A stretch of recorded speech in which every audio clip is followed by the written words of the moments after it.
And whenever you're talking, I'll spin it around. So, welcome to our meeting for 2023, our first meeting. And we are now the Southeast Florida chapter.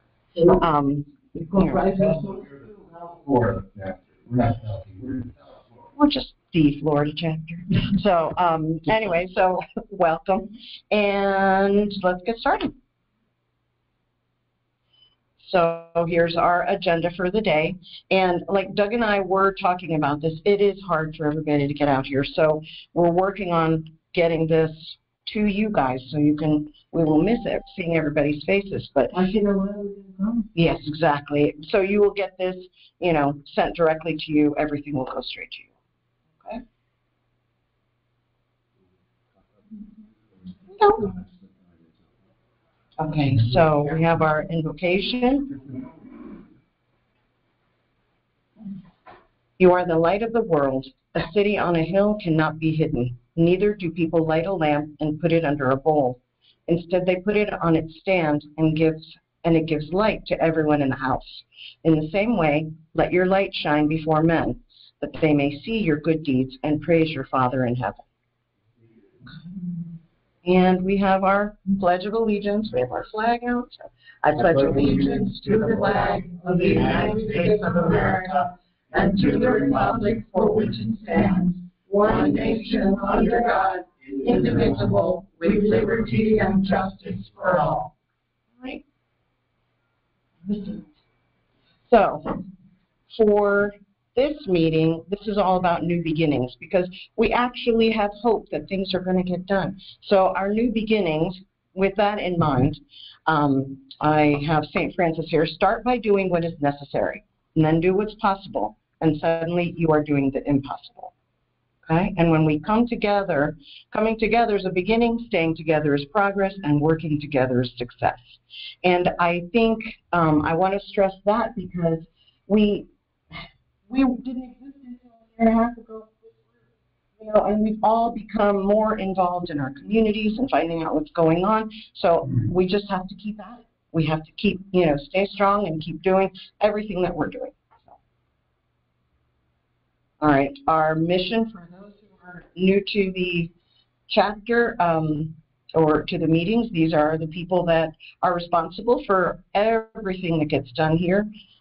Nick, I think, is in our meeting right now, so hi, Nick. Yeah, he's there. Okay? He's here. All right, next slide. All right, so we've put together some, the links are hot.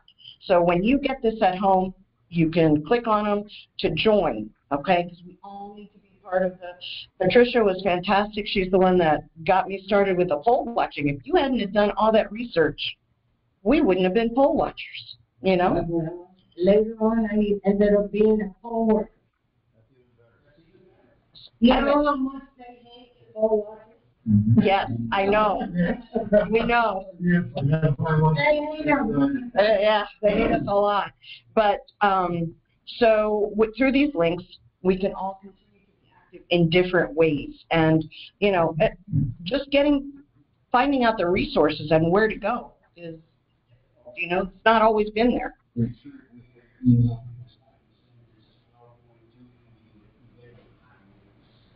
Yeah. Okay. Also, there are Republican women. There is one. Yes. Well, there's the one in the table. Yes, that's on the next one. There's a couple of hot links to join. We have each. The Old Cutler Republican Club, they're a great group too. We were actually looking at their meeting there to see if it would be easier for everybody to get to. So, and same sources as before, but we've added a couple more, and these are hot links, so you can, you know, join. Men are welcome at those groups. Men can belong. Doug's a member, you know, so.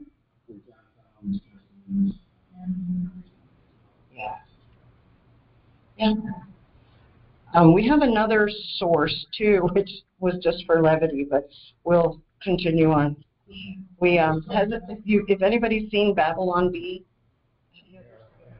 have you seen the skits on moving to Texas, California? Oh my gosh, it's called The Californians, and we were going to put it up here. Where is it? I'm sure. I love them. Okay, so for poll watching, it's the first time we've been allowed to be poll watchers in decades. So I think that we had a hand in turning Dade County red because we were present. We were actually there, and we were like this. Our hands were tied. I'm so happy you were a poll worker. That's wonderful, you know. And we need poll watchers. So we have 1,000. Yes, sir.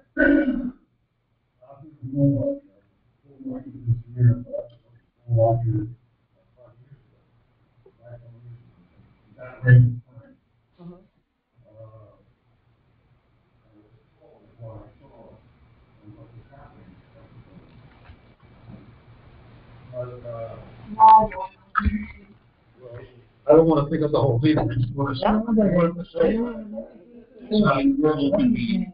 Pardon? We're open meeting. That's fine. I just wanted to say that, you know, we've been poll watching in the last 50 years. There has been poll watching by conservatives. It's not done. Well, when we were trying, I was there. Dade County. I was in Dade County. I served up in the upper northeast, which Under whose auspices were you a poll watcher? Under whose auspices? The Republican Party? Oh yeah. Were Yeah. there any other? I was the only one there. And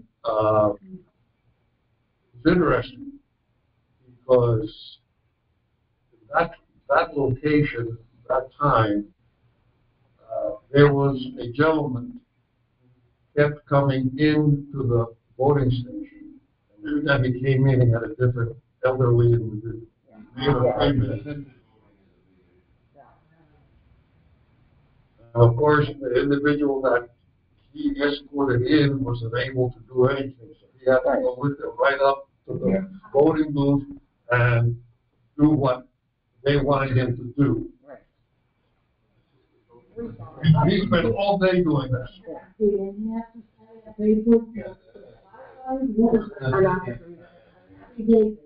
Well, yeah, but you're doing it the right way. Yeah. Okay, but there. I'm sorry, let me interrupt you guys because Ed is going to hit the nail on this. This is why he's here. This is his daily week right now on the election integrity committee. So we'll just keep moving along and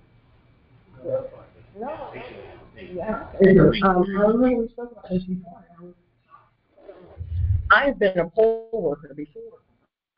I've been a poll watcher because I didn't know it existed for Republicans. I didn't, you know. So, I'm gone. There we go. All right, so we'll we're looking for more watchers.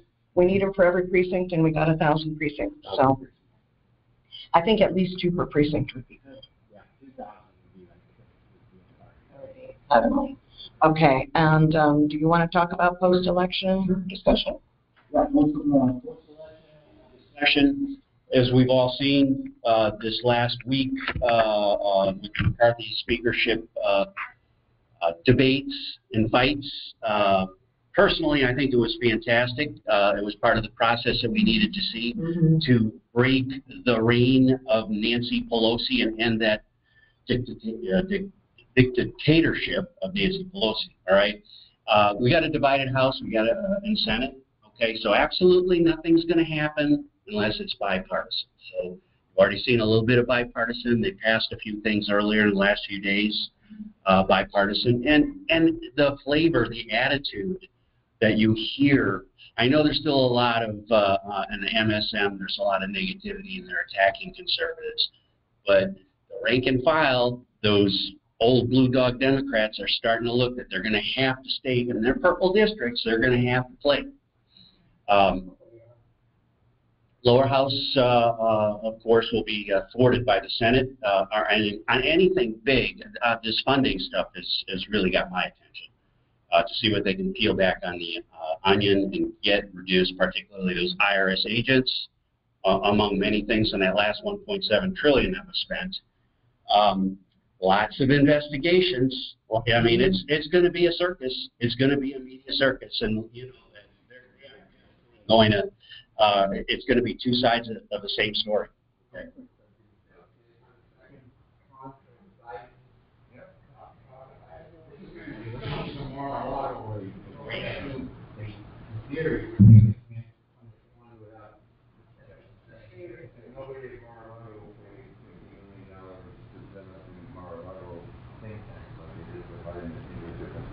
All CCP money. Why would that? Why would they give that money Right. Exactly. So, and we're going to see impeachment proceedings. Texas already filed on Mayorkas, and good luck. It's just going to be a show. He's not going to get impeached, but we need to try and force him to resign. If we throw enough mud at that guy, we can get him to resign. Good. So, my opinion, what are we going to do? Get ready for 24. Get ready for 24. Get ready for 24.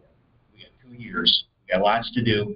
And the meeting last night we went to was talking about this. We got positions locally that are super important. Clerk of the county court. Harvey Rubin is gone. He had dominated this county since the 70s. Okay, I mean, he was 92. Okay, supervisor election is up, and this county sheriff is going to be potentially a fantastic thing for law enforcement and fighting crime in this county if we get it right. CCDF is another organization. They have a thing that's going on. I'm going to put out the information they gave to us to AMAC members so we can all participate. Supervisor of elections, and Ed will be bringing that up on his meeting. Convention of States, okay, there's a coalition that exists between AMAC and Convention of States. Sal has joined. I recommend Convention of States to be considered by everybody here because I'm a district captain. I'm working on a regional captain for Convention of States. We will be providing COS will be providing a question bank for state representatives and state legislators that we will be putting forth at the next AMAC state meeting. Haley and I have been tasked with preparing a statewide meeting similar to this. It'll be run by headquarters in Lake Mary. And right now we have the first legislator has already agreed to take a bank of questions from us and maybe not participate directly in the meeting, but provide a video answering all of those questions for us. Nick, are you there? Did you unmute him? How about now, Doug? Can you hear me now? Nick, who is the legislator? I don't have the name memorized for the first meeting. Actually, Doug, I heard from both the staffs of both speakers that we have invited, which were Kathleen Pasadomo. She is the incoming president of the Florida Senate, and also Paul Renner, who is the Speaker of the House for the Florida House. His staff confirmed to me today that he's happy to participate. Kathleen Pasadomo's staff said she really can't do it live, or at least can't commit to live, but she would be happy to record a statement or answers to questions that we might pose and then supply that video. So it's a very good starting point for us for our first statewide chapter meeting. Thanks, Nick. Thanks for that information. That helps right now. So, Convention of States' goal is to build an army of self-governing citizens, okay? So convention is a limited special constitutional convention is the moniker right now, but the long-term goal is to keep all of us activated and all of us together to work against the liberal, social, totalitarian forces that are trying to destroy our country and keep us in place, get the kids behind us trained, and keep this going indefinitely as long as the country is here. That's the goal. Term limits, size of government, balanced budget with gap auditing, those are the three things that have been approved by the Florida resolution. 19 states have already been approved. 34 are needed for the convention, all right? This year, as of January, we have 49 states that have filed the resolution in their legislatures. 30 states have passed through the committee hearings, and one chamber has passed in 25 states, so we're knocking on the door. Despite the naysayers, we're getting very close. To receive the term limits in the other two, or also the 20 holdouts, whatever amount goes to the Correct. They are all, Byron Donalds was a Tea Party person, and Convention of States is a development out of the Tea Party movement. So a lot of Tea Partiers that are in Convention of States. Sal, if you had something you wanted to speak about for critical race theory, you don't have to. It's just I put you in always because you've always been great at the meetings. We're all here when that first started, the Virginia incident, and we recognized that was going to be a critical tipping point, which, let's face it, it has. And that has to be something carried out throughout the country. DeSantis obviously has been, savage as I like to call him, a strong advocate for us. Who knows what the future holds with him. But we also recognize along the lines of critical race theory that the Disneys of the world picked a heck of a fight with their customers, getting into that political debate, and we follow that. We see the repercussions where now Bob Iger is eating a world record amount of crow. Is he Disney? He's Disney again. He's gone, and now he's back. And the repercussions, because you got to get them where they live. They took away their, you'll know a lot more about the night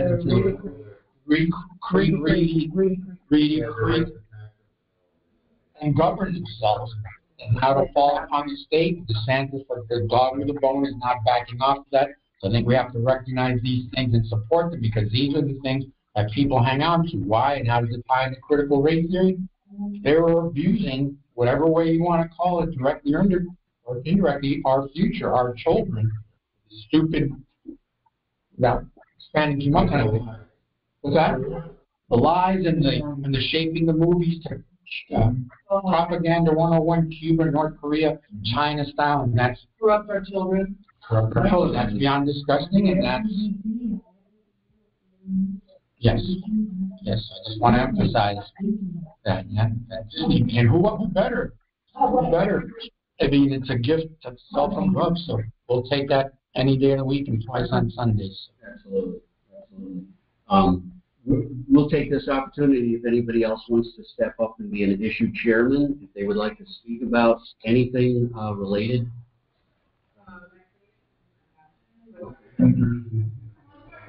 Hey, Doug? Nick.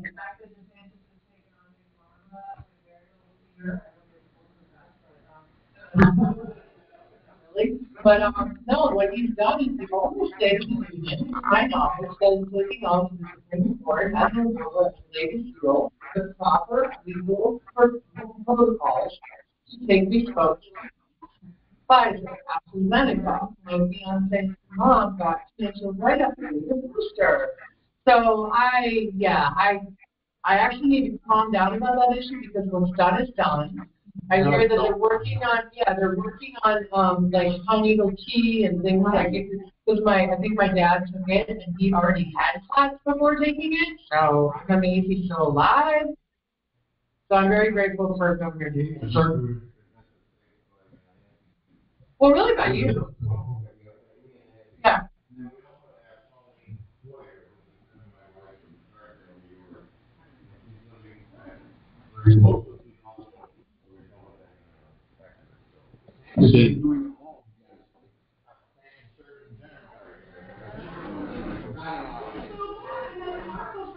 Out in the Washington Post or something making fun of him.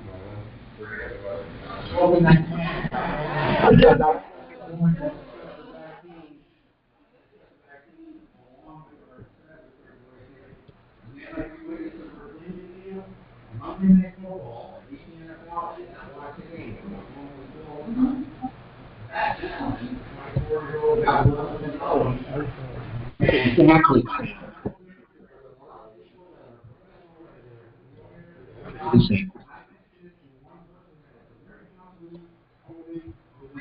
So, you freaked out.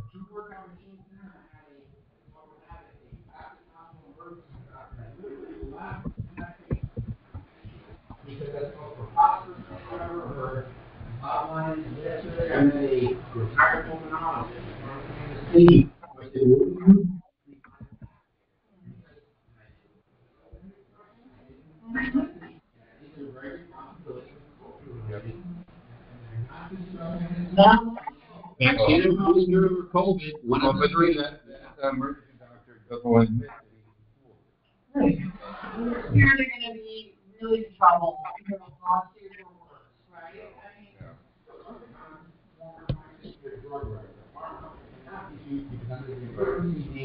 That's not what I'm hearing. I'm hearing that actually they redefined the word vaccine and they put had emergency use because they put down ivermectin and the other one that Trump got through.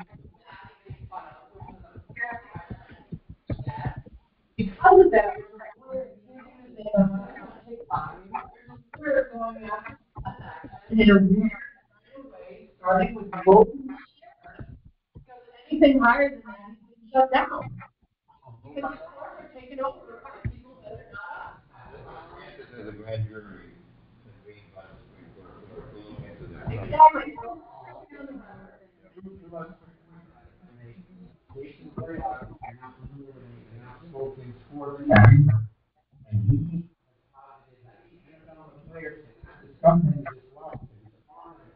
they're Right. starting to.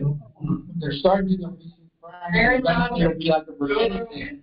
Right, right, that are outspoken people, usual suspects. The other comment was a paramedic who said they're training. If you have somebody in that situation, you have that part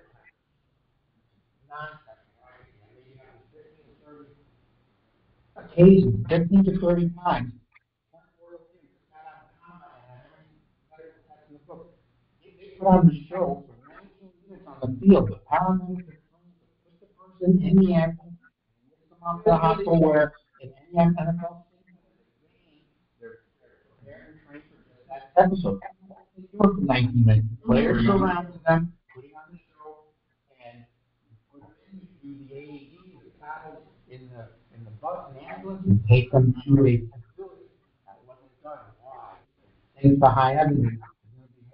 This is not just gonna go. Well, there's a blessing besides all of it. Because I happen to be, I'm sorry, I apologize, an anti-vaxxer.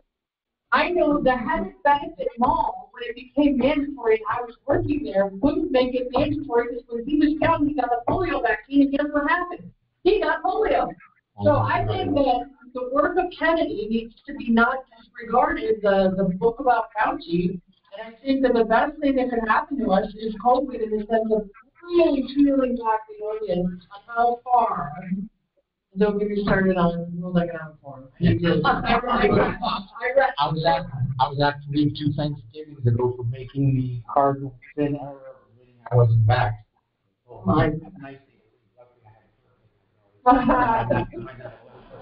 Good job, Sal.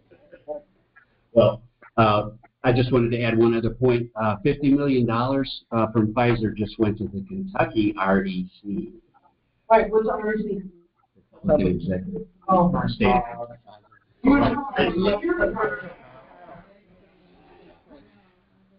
Does anybody else have another topic or anything they would like to bring up? If not, let's save the time for Ed and move on to the next slide. Doug, Doug, may I just interject for a second? Sure. Yes, sir. Thank you. I just wanted to mention that you probably see his name on the screen. John Whalen has joined us tonight from Rochester, Minnesota. John is my counterpart in the northern Midwest. He oversees Minnesota, Wisconsin, Iowa, Illinois, and John, correct me, I think Michigan as well. And John took 7 months leave from Amac Action to run for the Rochester, Minnesota School Board in an attempt, he and put together a group of 3 others to run for the 4 vacant seats to try to stop the absolute runaway liberal craziness that has gone on there and spending out of control, kowtowing to every single liberal idea there is. Unfortunately, they were unable to do that, but I just want to thank John for joining us tonight. Took the time of his own volition to jump back, and he's come back with AMAC Action again to resume his previous position. And we're glad to have him back. Welcome, We John. are. We're glad you're here. Thank you. Okay, for the chapter delegate update report, we did reach out to Frederica Wilson's office, to her chief of staff via email. No response yet. We suspect that they're waiting for me to get a pink cowboy hat. Anybody knows how to get one? Don't tell me. We're hoping that the spirit of bipartisanship is going to force her hand to at least see us, at least her staff. We're looking forward to the AMAC annual report, which will come out shortly. We're going to deliver that to her office, whether they want it or not. Okay? We're going to be nice.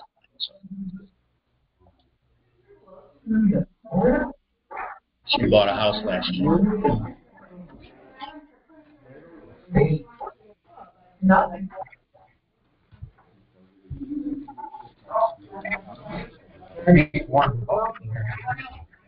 Maybe Nick would like to talk about that. Nick, Yeah. do you want to tell our group about our statewide meeting? Give them a Sure. little- Sure. What I can tell you is that AMAC Action is beginning a process at this point of establishing 50 statewide chapters. And it's not an attempt to replace the local chapters that you're attending this evening, and of which we have 5 across the state of Florida, and I believe somewhere around 75 across the U.S., but rather an attempt to be able to bring in AMAC members who are in areas where there is no chapter established, and also to give them an opportunity to get involved, see what AMAC is doing, and I think also to start working more diligently on the local and statewide front, which is why we have, up till now, AMAC Action has pretty much been focused on a federal level. I think we all have realized, and it's been discussed quite a bit, that we need to do more on the local and statewide level if we're going to start turning things around. And so the first guests that we have invited for this meeting are Paul Renner, who will be the Speaker of the House, the Florida House this year, and also Kathleen Pasadomo, who is the President of the Florida Senate. We received a go-ahead from Paul Renner's office today that he will participate in it'll be a virtual meeting. And we got an email back from Pasadomo's office saying that she probably could not attend in person, but would be happy to submit a recorded statement with answers to any questions that we might submit to her. So we're going to work out all those details. Right now, it looks like it will likely take place on Wednesday evening. I'm going to say Wednesday evening, February 15th. We decided to stay away from Valentine's Day on the 14th. So more of that will be out, and of course, a notification will go out by email to all Amac members statewide. But this is only the third such meeting that has been held nationally. We're going to be launching these across the nation in every state. Hopefully launch as many as 20 or so in the next 12 months. I don't know if that's a pretty aggressive plan, but we're going to try to do as many as we can and hold these meetings probably every other month, similar to what we do currently with our local chapters. But again, we want to involve, with 5 chapters in Florida, when you think about it, that doesn't cover a real large percentage of people that are able to attend a meeting in person. So by doing this virtually and opening it up statewide, everybody in the state of Florida, every AMAC member has the ability to jump online and participate in these meetings. So that is one of the big initiatives for AMAC action in the coming year.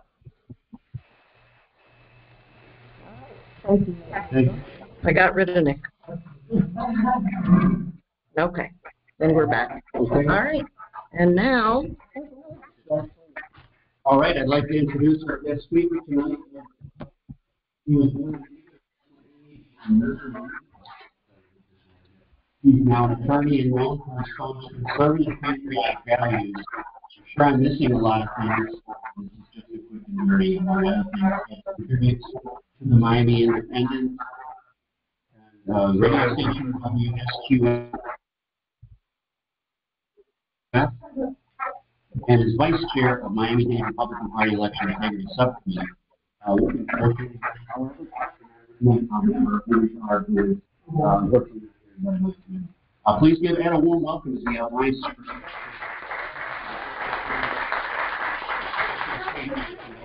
Yeah.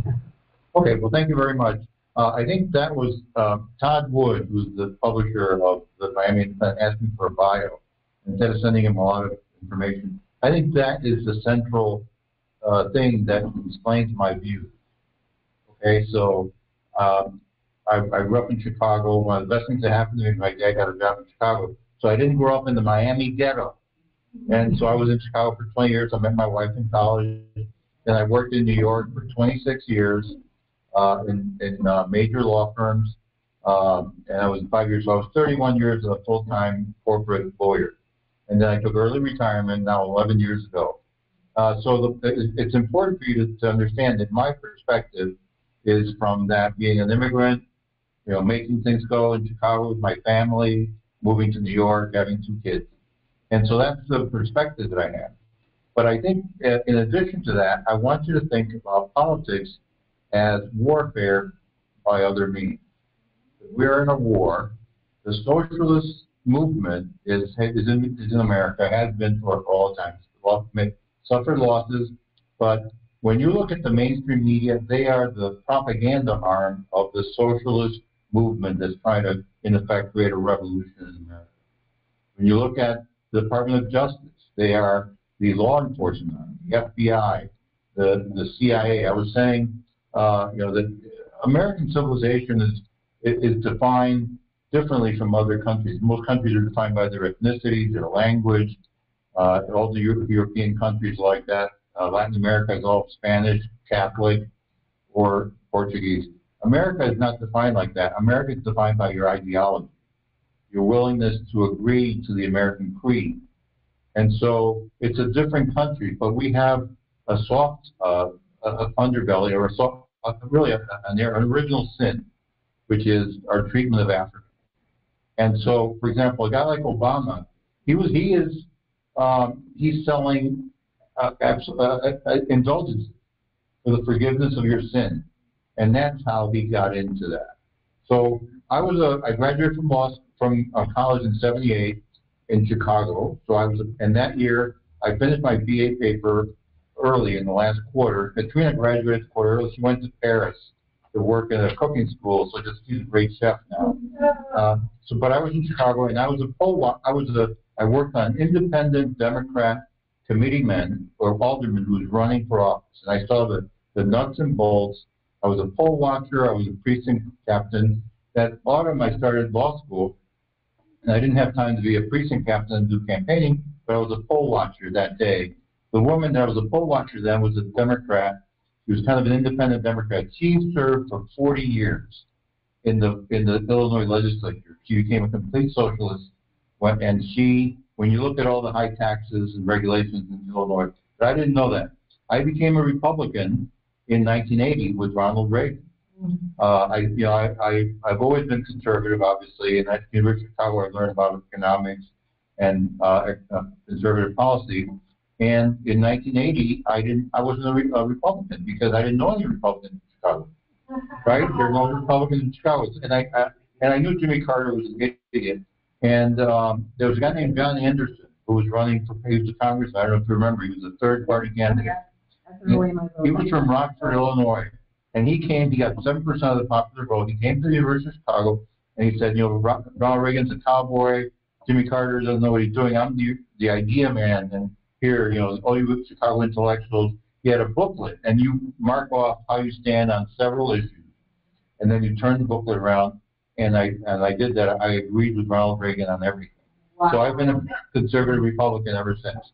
But for that time, from 78 till 2008, I was a corporate lawyer. I was working long hours and billing 3,000 hours a year and all that. And I kind of kept an eye on politics. But things were going well. And then on September 15th of 2008, John McCain suspended his campaign to deal with it, and I knew he had lost it. So that's when I started to become involved in politics. Now, when you guys are thinking of becoming full-time involved in politics, a lot of you, and this is where Trump has been so successful, I think. He's great at messaging. He has the right words, MAGA and all that. He's dynamic. He connects. He connects. He's like a Baptist preacher. He connects. Right. Well, that's part of being a Baptist preacher. I know. But and here's what he totally misses, and I'll talk about that later. And I want you guys all to think about it. Go back to my Chicago political introduction. It's the ground warfare, the trench warfare. He's up here with Snoopy shooting down the Red Baron, and he's great. You need good soldiers that will go and do the grunt work, the trench warfare. So what I did then, when I decided I better get involved in politics, they're screwing it up, is I called the Republican National Lawyers Association, which is the headquarters in New York near Rockefeller Center, and they organized poll watchers. And so in November of 2008, Katrina and I drove to Philadelphia because the McCain campaign had given up on New York by then, and we spent the weekend before Election Day, going door to door. And then on Election Day, they had 30 SUVs with local drivers and 2 lawyers. And we had about 30 places to cover, polling places. And I was in North Philly next to Temple, terrible neighborhood. I've never seen people with such bad teeth. And it was really rough. In fact, right next to us, we had dinner with a lawyer. And right next to us, I remember there was the new Black Panther Party that was filmed intimidating voters. Of course, I don't think they needed to be intimidated because they were all voting 90% plus for Obama. 100%. Or 100% plus. Right. So that's the problem. That's Philly. And I saw that firsthand. So the one thing I say to you guys, I see you're all very excited. I like Amac. I'm Convention of States. I'm in the Republican Party. You got to get into the trenches. It's not enough to argue, to have Facebook. You got to get into the trenches, and you got to be there watching the poll workers. Yeah, and that's the key. Building an election infrastructure. Yeah, go ahead. I'll get to that. That's the end of what I would say. Because everything else is moved without doing it.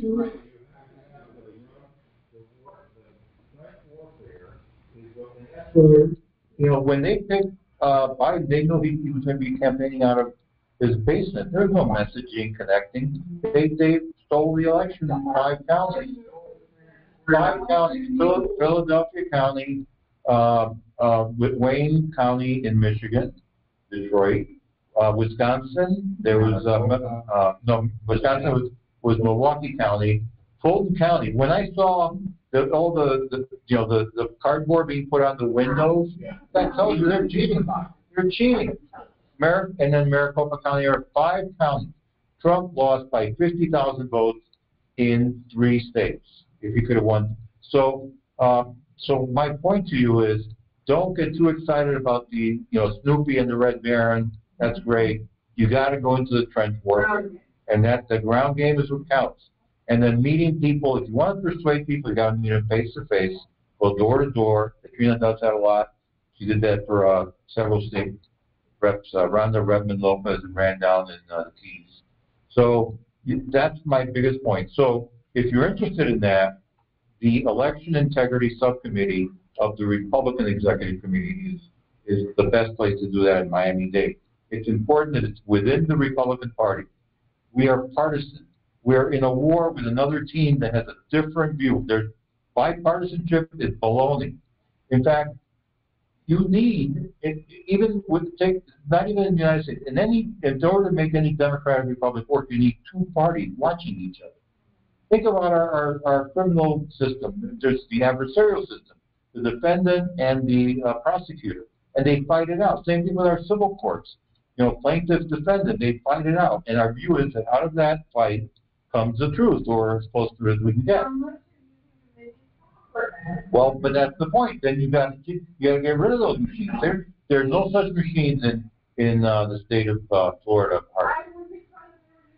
Well, I'm sure that the machines can be stolen, but a month before election in Dade County, they opened up their machines, and they had the logic and accuracy day, and you go and you get a chance to check it. Nobody did that. And that's my criticism of Ronna McDaniel. In 1982, the Republican Party was banned from doing any election integrity work at the Republican National Committee because they did something wrong in New Jersey. And it was banned nationwide. And they didn't do anything about it until 1980, when the initial judge died. A new judge came and looked at it and said, this is ridiculous. It was an Obama judge, and he released that. So for all that period, almost 40 years, the Republican National Committee was castrated, and they didn't miss their ball. That's who they are. Okay? So think about that. That's who they are. The Republican National Committee with Ronna McDaniel. Well, they're the rhinos. They're right, who's related to Mitt Romney. The Republican National Committee and the rhinos have the view of the Washington Generals. If you remember, you're old enough to remember the Harlem Globetrotters. They're all black guys, great players. They played against the Washington Generals, the white team that was paid to lose. Now, they got to wear nice uniforms. They got to play basketball. They traveled the world, but they were paid to lose. That's who the Republican National Committee is, and the Republican rhinos. So that's who you're up against. So, but I'm saying if you're interested, the Election Integrity Subcommittee is really a good place to do that. Now, if you look at what we're doing, we have several priorities for this year. And our view is that election integrity is a year-round thing. 2 years ago, we have a great poll watching team here in Dade County. It comes back to the days of hanging chads. And we did a great job. And after we did it, we had a victory lunch at Versailles. And our leader said, see you in 2 years. I hit reply all and say, no, we got to get going on this. Who? George who? Oh, I'm not praising Bush. I haven't even said his name. W, you mean. Okay, but my point is that it's a year-round thing. So next week we have a meeting with the Supervisor of Elections, Christina White, and we're going to go after her, especially Henry Czar, on cleaning up the voter rolls. That is essential. There are dead people in there. There are people that have moved. There are people that are registered from UPS offices. Addresses change. So that's a big point. Second big point is limiting vote by mail. Vote by mail is rife with fraud. And Jimmy Carter and James Baker had a commission looking at elections after the 2000 election, they issued their report in 2005. They said, mail-in ballots are right with fraud. In Europe, it is very difficult to vote by mail. If you want to vote, I know some people that are Spanish citizens, they are living in Miami, they have to go to the embassy or the consulate and fill out, you cannot vote, but you have to physically go to a polling station. So, vote by mail is, and it was expanded during the year 2020 with the excuse of COVID.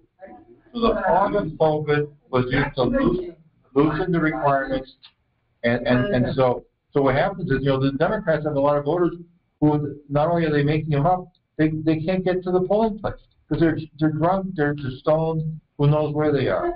So it's easier for Stacey Abrams to go and say, here, sign this, and I got your ballot. That's what's happening, and that's happening.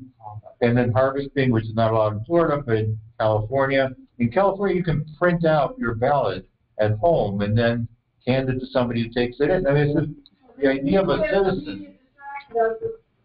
The media is like I said, no, forget it. The media is the propaganda arm of the socialist revolution.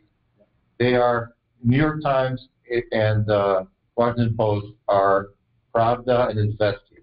If you look at the Soviet Union, that was their job to push the party line. Their job, the whole media, is to push the party line.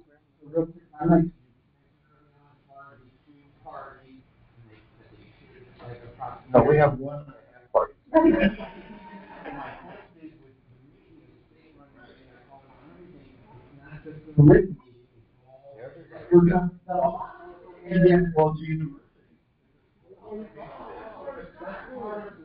That's what, absolutely. DeSantis is doing it every front. No. I think we're fine. I mean, we're starting here. This is Florida is Asturias. This is where the Reconquest starts. Yeah, 1980, Reagan came out of California, but the future Reagan came out of California, and that was what turned the U.S. around in 1980. But now it's more serious, and it's not Texas. I love Texas. I'm a Texan, but it's going to come out of Florida. Okay, the other thing is there's a system called ERIC, which keeps track of new addresses. We're pushing the Secretary of State to get out of it. And then machine fraud. We're going to talk to the Superintendent of Elections. But the key is to make sure that the machine can't be broken into, that it's not connected to the internet. So that's what we're doing. We invite you to come to our meeting. We had a meeting last night. We're in Doral because the RNC had an office there, but then they shut it down. Next month, on Monday, February 13th at 7 p.m., it's going to be in Coral Gables, John Martin's Pub. We're going to be hosting Anthony Sabatini, who's a very conservative firebrand. He is not liked by the establishment. Well, yeah, yeah. Now, he's a real firebrand. I agree with him a lot, and I think he's doing the right thing.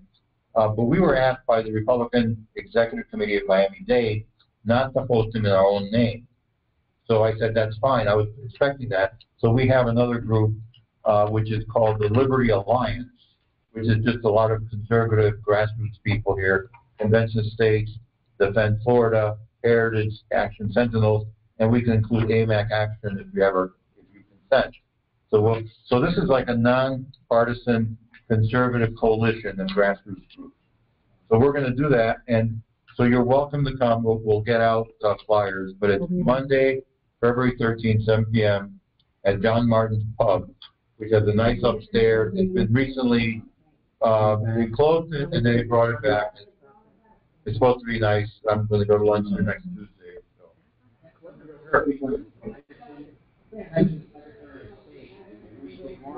Yeah. Those are the election chiefs. Yeah.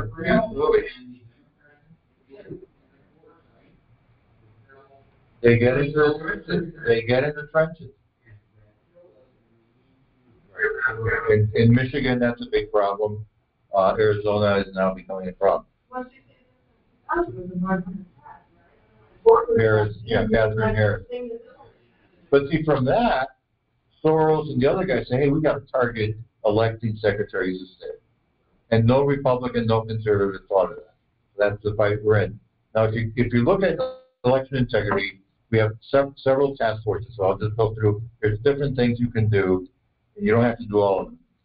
Poll watching is obviously very important, but I would say poll working is even more important. If you work for the county, you go to miamidade.gov and you go to the supervisor of elections and you sign up to be a county employee. Because if you're inside the tent, you can stop the fraud. And they train you and all that. Katrina is a poll worker, so that's a good thing to be. We have other things. Vote by mail is a task force. Henry Zarb is the leader of that. And so we talked to the superintendent of elections. Machine logistics and accuracy testing. They have those about a month before each election. They take out several machines. They show us if they're working. They're not plugged into the internet. Signature verification. That's something that people go do. You'd be surprised at things that they do. Let me give you an example of signature verification that's important. In Los Angeles County, during the election, presidential election of 2020, less than 1% of signatures were rejected. When citizens got a bunch of petitions to recall the district attorney, George Gascon, who's a total leftist, they rejected like 35 or 37% of the signatures. It depends what grading they put on, and then it's subject. And then they have like a 3-judge panel that looks at it. Oh, this looks like it's just totally all over. So if you have somebody, a lot of poll watching is being a deterrent. Even if you don't think they know you're there. Mm-hmm. Go ahead.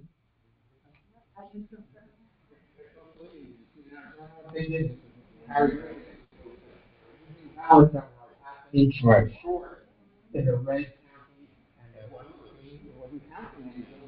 Yeah. Yep. No. And what's the issue about Sharpies and we were poll watching, right? She made me redo my signature 10 times. Yes. Whereas it was just her. She was busting your job. Okay. Yeah. No.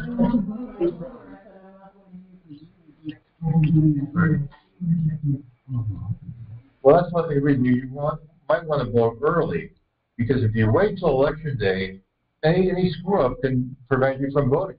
And if you vote early, you can go anywhere in the county. You don't have to go to your precinct. Now, Terry Lake insisted on going to election day voting. He's an idiot. Okay, now I'll talk to you about that later. Among others, yes, he's a dope. After I know they should have sued that. They had they spent, let's say, $100 million on that campaign. They spent $99 million on that's what I'm saying, their media message. Snoopy shooting down the Red Baron. Meanwhile, the trenches were being overrun because they weren't paying attention to the groundwork. Okay, so voter roll analysis is another thing. Yep. Vulnerable voters, that's elderly, disabled. You'd be surprised. In Wisconsin, they have all these people who have been Baker acted, like in Florida, who are voting. You know, who've been adjudged incompetent, who are voting. And that's being found out now. We also have liaisons with Broward County, with Monroe County, with CCDF. They're very useful. And supervisor of election. We also have we've added voter registration. The Miami-Dade Republican Executive Committee and the RPOF don't send them any money. They have done nothing about voter registration in Miami. First, for 2 reasons: they're incompetent. They take money and then they don't do anything. But also, Republican establishment doesn't want a lot of registered Republicans. Why? Because that makes primaries more complicated. They want to control the primaries. You know, one of the biggest issues I have with the Republican establishment is they're biasing the primaries. They're spending money on one Republican against another. You shouldn't be doing that. And that's one of the issues in the McCarthy fight. Not that the Republican campaign committee should stay out of Republican versus Republican in primaries. But No, but it's not fair. You're a Republican, and you're having to go against the establishment. Like this guy, Paul Renner, he was funding Republicans against their challengers down here. He funded in State District 120. He funded Jim Mooney, who was a scumbag against our friend Rhonda, and he did it with in other places. You shouldn't be funding them. It's a primary. Let the Republican voters decide. That's right. And it's not his fault. That's why my beef with Paul Renner and Kathleen Passidomo. And some of the people, Kathleen Passidomo was Senate president. This woman, Alexis Calatayud, she's a commie. She's a BLM supporter. Marched with BLM. I showed him a picture of her marching with BLM. I had her at 2 Republican women's clubs. I asked her, and when you're interviewing a witness, you can tell if she's lying or not. She's lying. But they picked her to be our Senate, and they cleared the way by getting other people out in the Republican primary. Who? Right, absolutely. They're not conservative. And Wilton Simpson is not conservative. Well, we had the same issue with Navarro versus Laverne Spicer, who is very well in the previous election. Right. Laverne, yeah. And where did he come from? I don't know. I don't know the facts.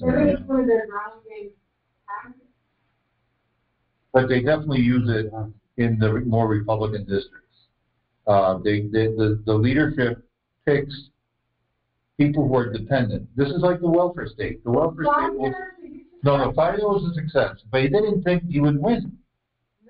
They thought they wrote it off, which is the best thing to happen to them. They wrote it off. But in many other places, the leadership picked candidates to run because Rhonda had her own business. Her family's a successful electrical contractors going back to Cuba.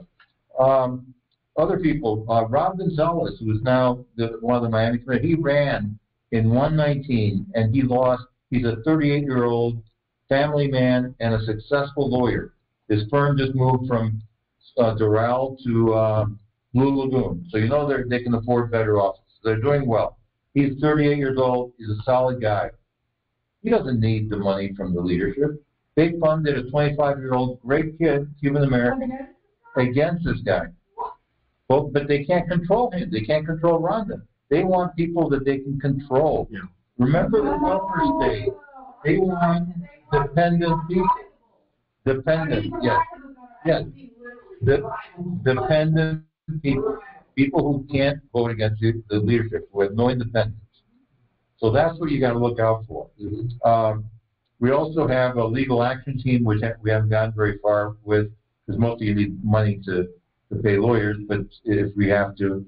Another task force is we look at election contracts. Like all these machine people, they fund this Association of Supervisors of Elections, and they have these meetings funded by the private sector, the vendors. And so because they're private meetings, what goes on in there is not subject to the sunshine laws. So that's the sort of thing we do. That's right. And so we had media. No. We have media relations, Todd Wood, and then we have legislative relations. We're following up with the legislators. So that's a good place. Now, a couple other things I wanted to talk about. Candidates for next year. During the primaries, there's this woman, Ana Maria Lamar. She would call me, and Gladys went, like a week before, this guy's a rhino. And I said, where were you 2 years ago to find the primary? The time to shoot rhinos is the primary. So if you think Maria Vida is a rhino, which she might be, now let's come up with a candidate. They're not conservative. They're Republican, but they're not conservative. They're establishment. Yeah. Not exactly, but they're Republicans who are willing to give up their yeah. So, for example, we're going to have the congressional district, Carlos Jimenez. He's down on the 28th district. He voted for this Defense of Marriage Act. If you don't like that, we got to come up with an alternative. Maria Vida, She's dubious. No, we need to come up with alternatives. Yeah. But the time that, and even with Democrats, Federico Wilson, who can we get to go against him? So that's what you got to do. You got to. Now we're going to be doing that, and I'll include you since you're part of the Liberty Alliance. I'll include you. There are a lot of people that we have to look at. Not so much the state legislature, but for example, the school board. There are 4 school board members coming up, and they're all Democrats. They're outnumbered now, but some of them need to be taken out. One of them is from Miami Beach. If Fabian, what's her name? Yeah. Yeah, she's terrible.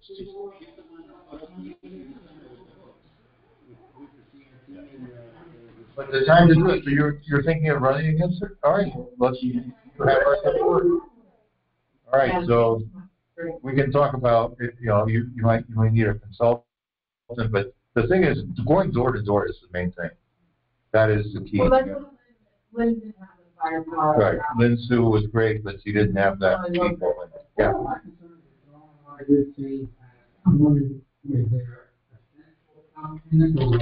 Yeah, yeah.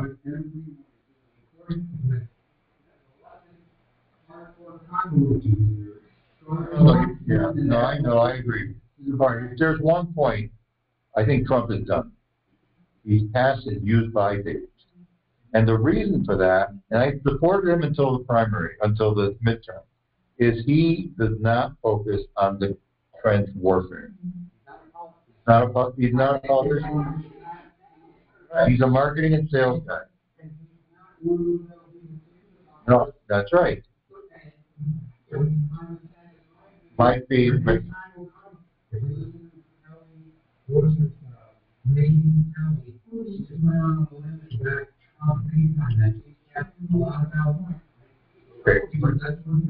Okay, that's fine.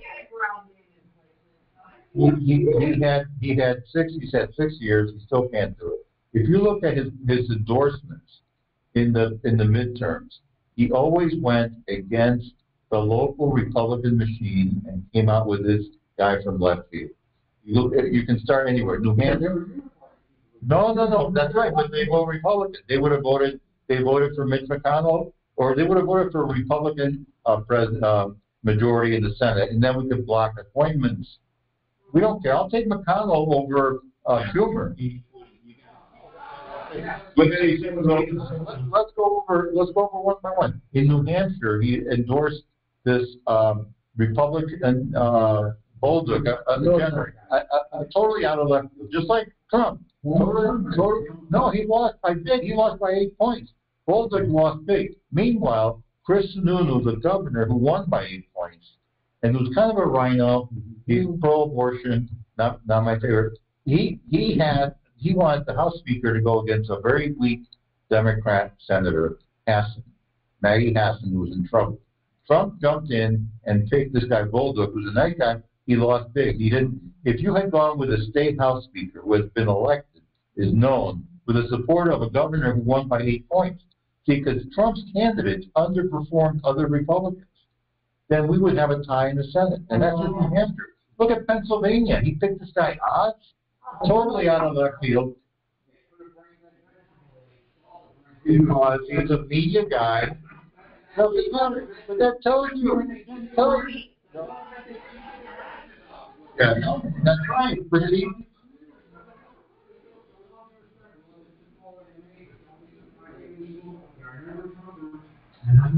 right. No, I don't care. But a lot of people are not going back down, and they are thinking he doesn't know what. Who? Oh, okay. That's part of the job.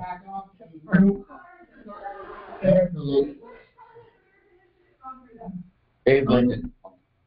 Okay,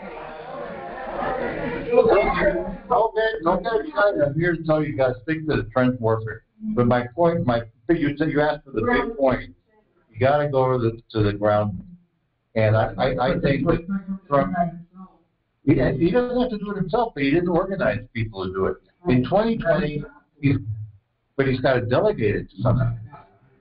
He doesn't have to do it, but he's got to hire somebody. And Giuliani, it was January of 2020, when the COVID thing hit, he kept talking about how they're cheating, they're changing the rules. He did nothing. He should have delegated somebody. I don't know if Giuliani's right. See, the Democrats had 600 lawyers around the country litigating. What did the Republicans do? But you can get other people. He doesn't know who to trust. He doesn't know who to trust. He doesn't know who to pick. He doesn't know. He doesn't know. He can't tell. I'm just telling you, he doesn't even know. He picked Jeff Sessions. He picked. No, that's fine. Double. Well, Chris Ray. Trump picked Chris Ray at the FBI. Okay, Trump endorsed McConnell. Nobody saw. Oh yeah, we could tell that what was going on with Twitter. Yes, I think he's yes. But he's more. Right. I think he's ready for this more than Trump. Well, yeah, right. Look what he did with all the school boards. He turned 80%. He gets into the ground. He gets into, and he's got coattails. Fabian was elected on his coattails. So that's my. If you ask for the key thing, look for people's willingness to fight on the ground.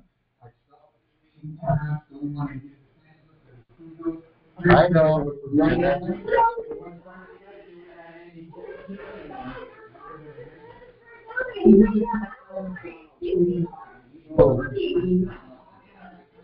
Right. Well, that's what I wanted to wake you up. I'm sure he might. I'm sure he does. No, McCarthy. Okay, that's fine. He's already hammering the right? Thanks a lot.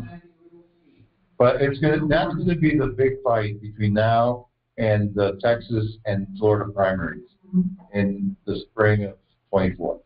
So keep your eye on that. Sure.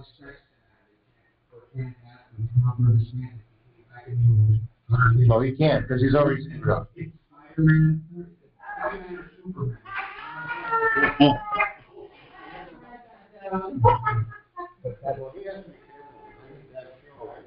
Hurt himself by going on this red wave, and they came out looking like they didn't know what they were. Yeah.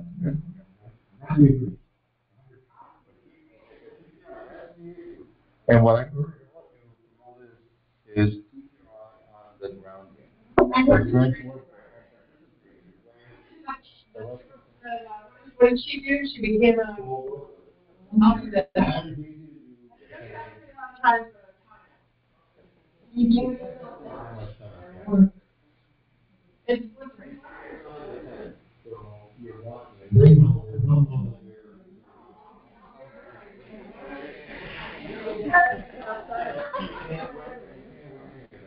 Oh, really? Red flag. I mean, a red flag.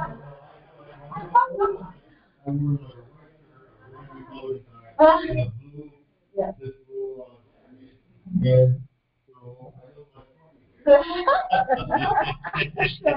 Let me ask your thoughts on this.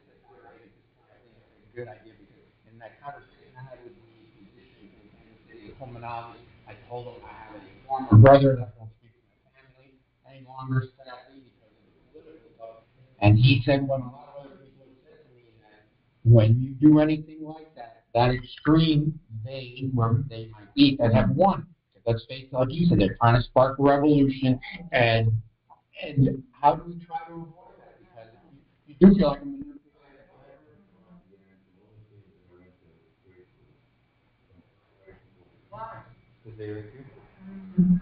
They didn't, your family didn't want to leave. Right, when my family, applied to leave, during the freedom fight that came to Okalaka, that was around 1965, and we were cut off. We've been cut off. So, that's your choice. You want to live in freedom, you want to be a serf of, freedom and liberty. How do we raise the conversation to? You can't.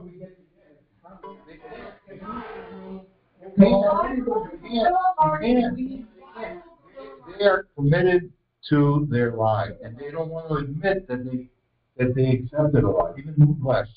It's something I think, what's his name, Musk said, it's hard to fool everyone, but it's even harder to get them to admit they've been fooled. And they won't admit it, so I don't think, I think we're in for, nasty weather. Yeah, absolutely.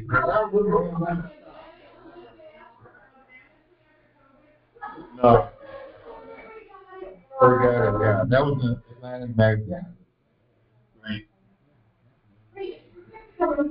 For again in the next cycle? He's got 6 years to go. I think he's going to run for governor. Oh, no. I'm supporting.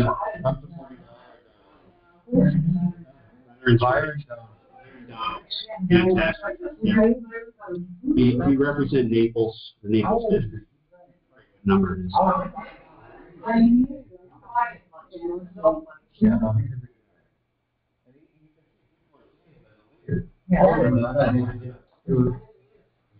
He was nominated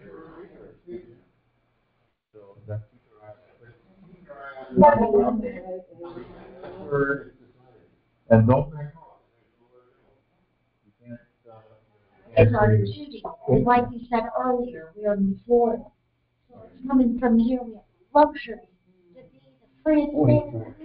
Amen. It's our duty when we get up in the morning, damn it. So Amen. it's so. It is a privilege to live here. It is so evident when we get. We're not ruby red. We're ruby red. Well, but, and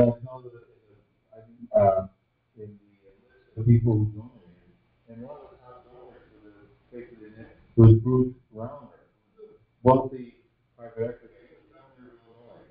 He lost the prisoner in 18. He was governor for 1 point. He moved to Tampa. Everybody got 10 grand. When they don't look at 10 grand, he's very confident. Open up door. He moved down there. He moved his headquarters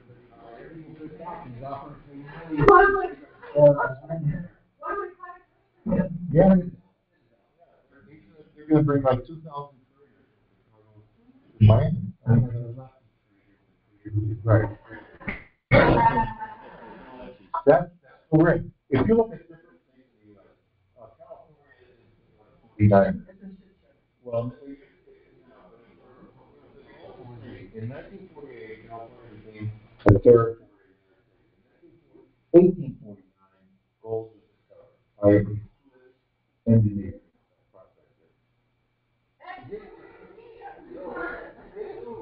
Gold before. In the Mexican Spanish legal system, the crown owns the minerals. In the Anglo-American system, the individual, the landowner, owns the minerals. So 1 year after California changed jurisdiction, they found, maybe one. The guy started, he was an engineer and he was looking around. And so my point is that every state has a date, like the California, the golden state from 1849. Texas, 1836. The Cano, San Jacinto, the Texas Republic. Okay, Florida is the state of 1959.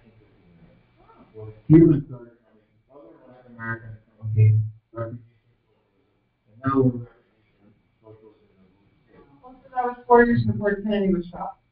Yeah. I see it. Of course.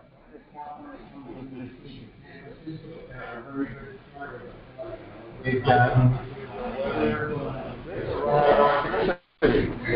They're gonna run water and run electricity.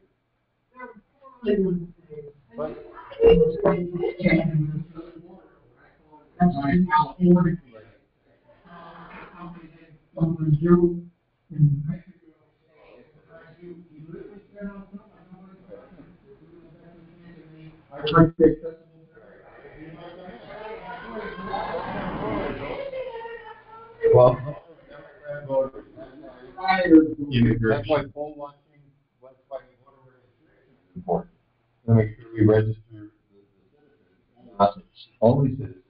And then we want to go to the polls.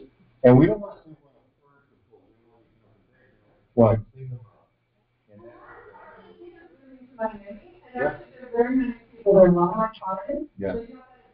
Why? Yeah.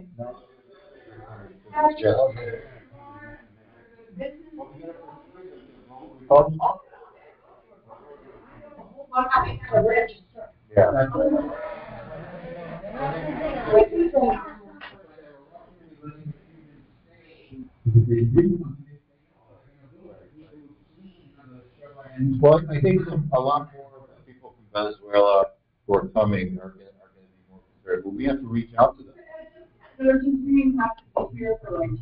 No, it's like 5 to 8 years. Right.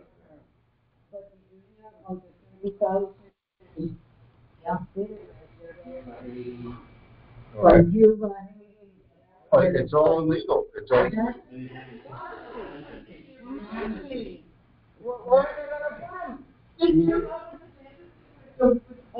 Yeah, that was good. They sent them to Chicago and New York. Well, I do have something to say. I had a friend who was at Trump rally in Arizona, and when he left, we had a ticket on American Airlines,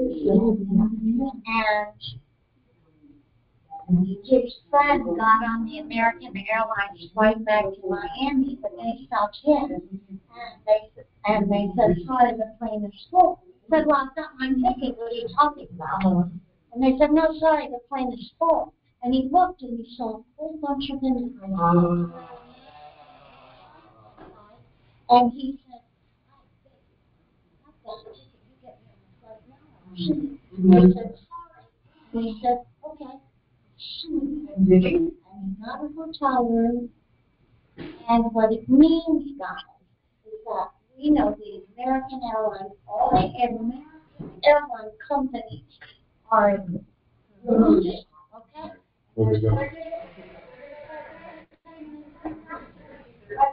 I knew how to help the super depending on here too. And so I'm not Max Morgan, you know. And not that it's American Airlines.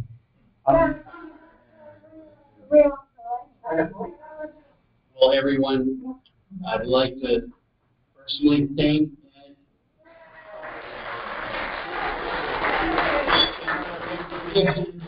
our excellence. All right. I want to make you think. Ed is the speaker. As a speaker, if you want to hang around, we view our speakers like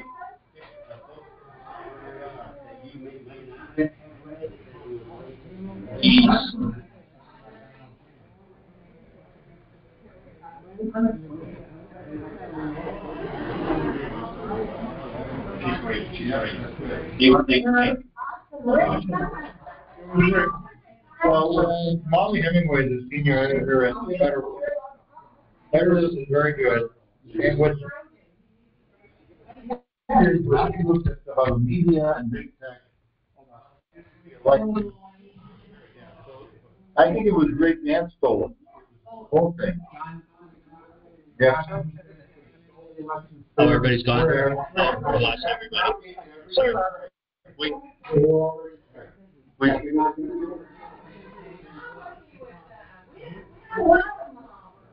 have to be similar. We don't have to be We're not quite. We're just not quite done. We just want to wrap it up real quick. Thank you for coming, of course. Everybody who hasn't signed up, please make sure that you're on our registration there so we can send you this and stay in touch, okay? And our signature. Oh, our pleasure. This is what we do. It's our patriotic values and duty. Those are the issues that Amac stands for, and they are increasingly, we add issues. We added election integrity last year, okay? So, healthcare, election integrity, saving social security, elder justice, national debt, supporting law enforcement, fighting crime, in critical Call to action on. everybody, talk to everybody else, and give them Ed's message, give them our message. Let's rally and bring the numbers up, okay? Online. I think the left today is not liberal. You know, John Kennedy was a liberal. Senator Moynihan was a liberal. That's right. Bill Clinton is a liberal. He can work with people. The people on the left today are progressive, they're socialists, they're communists. They're going beyond being liberal. Yeah. Well, we're using, yeah, we're much worse than that. So, that's it. Fantastic meeting, everybody. Thank you so much.